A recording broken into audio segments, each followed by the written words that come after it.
একটা শেয়ারে সবচেয়ে ডেঞ্জারাস নাম্বার অনেক সময় তার পি না ইপিএস না, সেটা হলো আপনি কোন দামে শেয়ারটা কিনেছেন। ধরেন আপনি একটা শেয়ার কিনেছেন 100 টাকায়, দাম নেমে 80 টাকায় চলে আসলো, আপনার মাথায় তখন একটা চিন্তায় ঘুরতে থাকে 100 টাকা এবার উঠলেই বিক্রি করে দেব।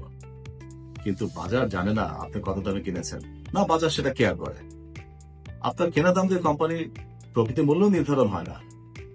সাইকোলজিতে এটাকে বলা হয় অ্যাঙ্করিং বায়াস, মানে একটা পুরোনো নাম্বারকে রেফারেন্স হিসেবে ধরে আমরা সিদ্ধান্ত নিতে থাকি।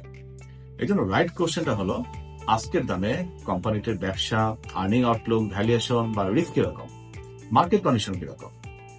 ইনভেস্টমেন্ট থিসিস যদি দুর্বল হয়ে যায় তাহলে শুধু কেনা দামে ফেরার অপেক্ষা করাটা আপনার ক্ষতি আরো বাড়াতে পারে।